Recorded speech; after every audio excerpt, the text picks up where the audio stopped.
போடா, ஆண்டவனே நம்ம பக்கம் இருக்கு.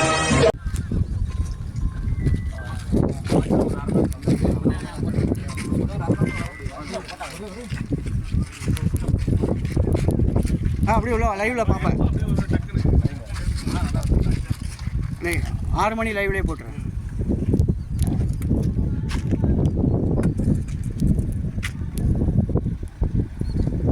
அப்படியே ஷேக்கே இல்லாமல் இருக்கீங்க, கொஞ்சம் சிரிங்க. ஏதாவது கை எடுத்துட்டீங்களா? போயிட்டு எடுத்துட்டீங்களா?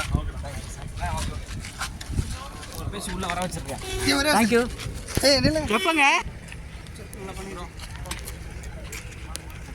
உள்ள அனுப்பிச்சதே வருதா?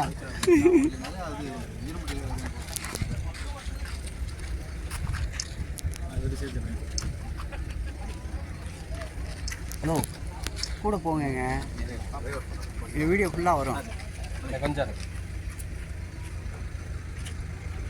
அப்படியே உள்ள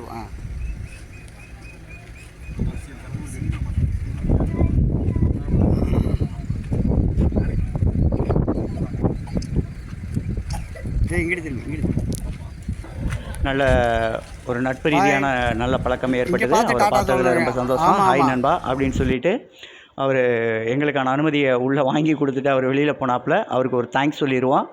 உள்ளே போகிறவங்க பார்த்தீங்கன்னா நம்ம ஐஎஸ்ஆர்லேருந்து வேலையை எழுதி கொடுத்துட்டு தாவேக்கா, அதாவது நம்ம தலைவர் விஜயோட கட்சியில் கொள்கை பரப்பு பொதுச் செயலாளராக ஒரு பதவியை எடுத்துகிட்டு இந்த கட்சிக்காக உழைச்சிக்கிட்டு இருக்க, நாட்டுக்காக உழைச்ச அவர் இன்றைக்கி இந்த கட்சிக்காக உழைச்சிக்கிட்டு இருக்காரு அப்படின்றது மிகப்பெரிய பெருமையான ஒரு விடயம்தான். அந்த ஒரு அதிகாரி எனக்கு அங்கே ஒரு அனுமதி கொடுத்தாருங்க. அதுதான் நம்ம சேனலுக்கு கிடைச்ச மிகப்பெரிய ஒரு வெற்றியாக நாங்கள் பார்க்குறோம். எங்கள் சேனலுக்கு அங்கே ஒரு அனுமதி கிடச்சிது. அவர்கிட்ட இருந்து அந்த வீடியோ எடுக்கிறதுக்கும் அந்த ஒரு வாய்ப்பை எங்களுக்கு வாங்கி தந்தார். அப்படியே அவரை பார்க்குறதுக்கு நாங்கள் அந்த கேட் வழியாக தான் உள்ளே போக வேண்டியச்சு. நிறையா உள்ளே வந்து கஷ்டங்கள் தான். உள்ளே போகிறதுக்கு அவ்வளோ ஈஸியாக யாருமே போக முடியாது. அவர் ஐயாவை போய் பார்த்துட்டு அந்த இடத்துல இருந்து என்ன பண்ணுறாங்க அப்படின்றத நாங்கள் கொஞ்சம் கவனித்தோம். அவங்க அங்கே கேட்டுக்கிட்டு இருந்தது மாநாட்டு வேலைகள் எந்த அளவுக்கு முடிஞ்சிருக்கு, இன்னும் எவ்வளோ வேலைகள் பாக்கி இருக்குது, நம்ம இந்த குறிப்பிட்ட இலக்குக்குள்ளே இந்த வேலையை முடிச்சிட முடியுமா அப்படின்ற அந்த இதை கேட்டாங்க. அசால்ட்டாக முடிச்சிடலாம் அப்படின்றத தான் அந்த கான்ட்ராக்டர் சொல்லிகிட்டு இருந்தார். 4 நாட்களுக்கு முன்னாலே நம்ம வேலைகள் அனைத்துமே முடிஞ்சிடும் அப்படின்றத அவர் சொல்கிறத நம்மளால் கேட்க முடிஞ்சிச்சு.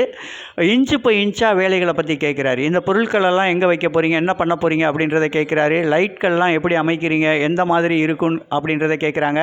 இதில் ஒரு பெரிய ப்ளஸ்ஸு என்னன்னு கேட்டிங்கன்னா,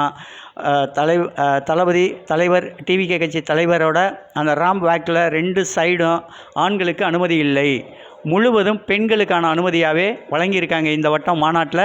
அதுதான் மதுரை மாநாடோட சிறப்பு. பெண்களுக்கு 2 பக்கங்களிலும் பெண்களோட ஆரவாரம் தான் கேட்க போகுது இந்த மாநாட்டில். நிச்சயமாக அதை நீங்கள் பார்க்க தான் போகிறீங்க.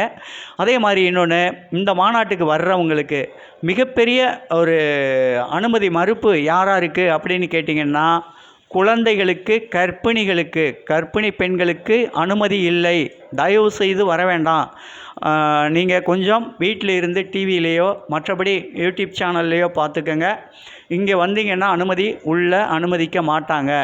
அதே மாதிரி மாநாடு திடல் உள்ளே வந்து பைப்புகள் அமைச்சு தண்ணி அமைச்சிருக்காங்க. வாட்டர் சப்ளை வந்து ரொம்ப சிறப்பாக செஞ்சுருக்காங்க. கிட்டத்தட்ட குறைஞ்சபட்சம் என்ன நினச்சாலும் நினச்சிக்கோங்க, இவ்வளோ பெரிய ராட்சச அந்த ஜென்ரேட்டர்கள் மூலம் வந்து இங்கே கரண்ட்டுக்கான அந்த ஏற்பாடு பண்ணியிருக்காங்க. மிக சிறப்பான பங்களிப்பை கொடுத்துருக்காங்க அந்த வேலையாட்கள் அப்படின்னு தான் சொல்லணும். அந்த வேலையாட்களோட வீடியோ இதுக்கு முன்னால் போட்டிருக்கோம். அவங்கக்கிட்ட கேட்ட அந்த கேள்வியில் அவங்க சொன்ன பதில்ன்றது முகமலர்ச்சியோட எங்களுக்கு வர்றவங்கெல்லாம் அள்ளி கொடுத்துட்ருக்காங்கங்க அப்படின்னு சொன்னாங்க. தொடர்ந்து வீடியோ பாருங்கள். நம்ம சேனலுக்கு புதுசாக இருந்தால் சப்ஸ்கிரைப் பண்ணிக்கோங்க.